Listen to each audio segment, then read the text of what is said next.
Now, why would we forgive if it's this hard?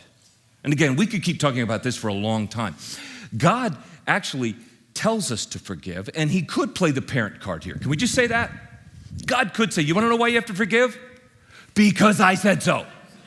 And it would be okay because he is the eternal creator. He wins. He gets to say that. Colossians 3 would be a great example of, as the Lord is forgiving you, you also must forgive. You must forgive. This is not an option. If you are a follower of Jesus, this is part of the deal.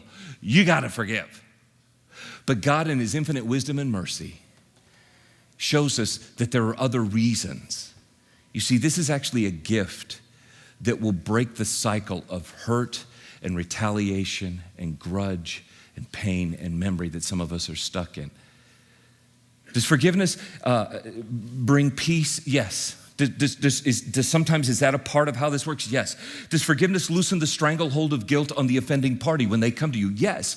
All of these are great reasons. But one of the reasons, maybe nobody told you this, that God gives you the gift of forgiveness is because of what it will do for the forgiver. Now, there's a whole bunch of research that has been coming out in the last few decades. I will, in this series, reference a couple of guys, the late Dr. Lewis Smedes, wonderful guy. I'll tell you about his book a little bit later, and Robert Enright from the University of Wisconsin. These are some of the experts in this area. I will now tell you that they're all coming to the same conclusion. Sometimes the first, maybe the only person that really benefits is the forgiver.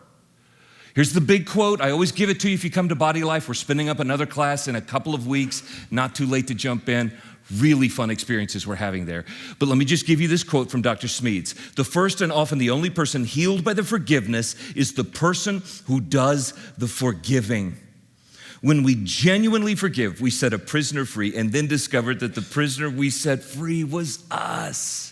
Now, what on earth does that mean? It means that if you get into this trap of sitting with your hurt, if you hang on to the grudge, if you hang on to whatever it is that is post that moment, it will affect everything you do. It'll affect the way you laugh. You won't laugh as deeply. It'll affect the way you work. It'll affect the way you raise your kids, the way you date, the way you pursue your career. You think you're hiding it and you're not. It'll kind of lurk in the background there. Tim Keller, in one of his books, puts it like this. When something has happened to you, well, let's just say it's a serious hurt. There's a debt that's been incurred. I mean, there's something, somebody robbed you of something. Maybe they robbed you of possession. Maybe they robbed you of relationship. Maybe they robbed you of an opportunity or a promotion. Maybe they robbed you of reputation. I see at least one up there where you were robbed of your innocence. There's a cost that is sitting there now. You basically have a couple of choices.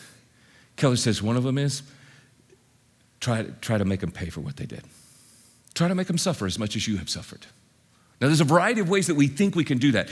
Our actions, our thoughts, sometimes it's talking about them, it's destroying their relational world, it's talking about them behind their backs. It's any number of things. Here's one that we sometimes do as Christians, because this is kind of, we think this is the safe thing, but we have revenge fantasies. We have these moments where we just kind of think it through and go, oh, well, I could have said this and I could have done that. Or maybe it's just like, it's not even me. It's just like, one day the Lord is just going to destroy everything in their life.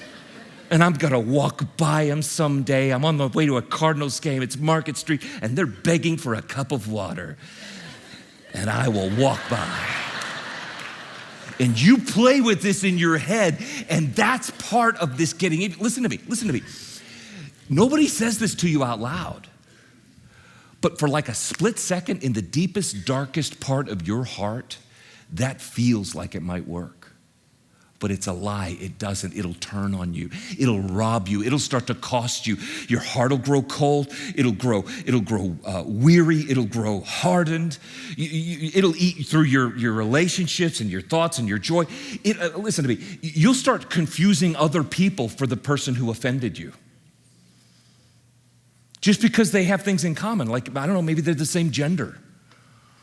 or they are the same political party, or they come from the same high school, or they come from the same church, or the same neighborhood, or the same people group, and all of a sudden, your world is upside down. If you ever did pay somebody back directly, they will almost always return fire. And now ugly begets ugly, and darkness gives way to more darkness, and hurt piles on top of hurt. Any of this sound familiar?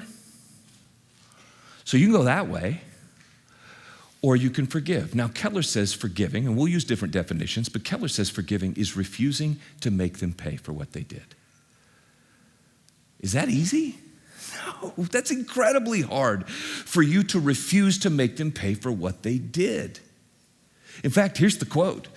He says that to refrain from lashing out at someone when you want to do so with all your being is agony. It is a form of suffering.